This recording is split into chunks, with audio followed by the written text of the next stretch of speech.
Naps can be seriously hard when it comes to baby sleep, but the most important thing to know is that inconsistent naps are definitely going to be common. Some naps might be 20 minutes long, and some naps you're waking your baby up after 2 hours. It's not meant to be consistent because naps are developmental. By 6 months old, your baby will be on a consistent and predictable nap schedule, but until then, this is how we're gonna troubleshoot. First things first, I want you to look at your baby's wake windows. Are they too long, or are they too short, or are they just right? If your baby's wake windows are just right, then they're going to take their nap and they're gonna wake up happy. If your baby's wake windows are too short, your baby may only take a 20-minute nap and then wake up ready to play. If they're too long, your baby is going to wake up miserable and crying. So you may wanna shorten the wake window by 15 to 30 minutes. But on the other hand, you can increase wake windows by 15 to 30 minutes and see if that helps stretch the nap longer. Now, this is going to be trial and error.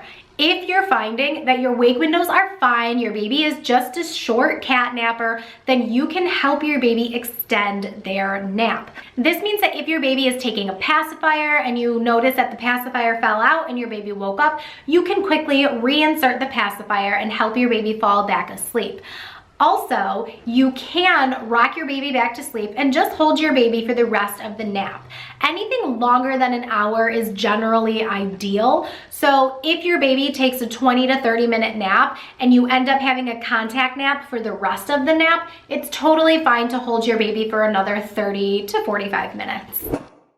The biggest thing that we want to prevent or avoid in these first few months is baby being overtired. And generally speaking, baby schedules, so to say, you know that we don't have baby schedules this young, but they're very forgiving because babies are taking so many naps a day. You can always throw another nap in there before bed. It's also important to remember that when your baby is younger than 4 months old, a later bedtime around 10, 11 p.m. is perfectly fine. They don't have a circadian rhythm yet, so it's okay to have a later bedtime. I would love to see the bedtime creep up to 8 or 9 p.m. around 3 to 4 months old, and then after that, we're between 7 and 8 p.m. But it's okay to have a later bedtime that really lines up with your bedtime for that first month or two. So, long story short, don't worry if your baby's naps are short. It's definitely common at this stage of sleep. And if you need to help extend your baby's naps or help your baby fall back asleep so they can take a longer nap, it's totally fine. I would rather have your baby have the rest that they need than to be cranky and fussy and overtired. So that brings me into our talk about daycare sleep. If your baby is going to a daycare center, most centers will have a law that they have to follow the baby's schedule during the first year. And with that being said, knowing that babies aren't on schedules for the first at least 6 months, it's going to be important to communicate with your daycare provider about your baby's wake windows and soothing skills. So let's say, for example, your baby is on 2-hour wake windows. You need to make sure that daycare knows that the baby is only on 2-hour wake windows, and in about 1 hour and 45 minutes, they should be changing the baby's diaper, getting them into their sleep sack, and getting them ready to sleep. If the daycare provider needs to put the baby to sleep and then transfer to the crib, that is totally fine. Your baby will differentiate daycare sleep versus home sleep. But daycare naps are generally short naps. This might mean that when you pick up your baby from daycare, they may take a cat nap on the way home, and that's totally fine.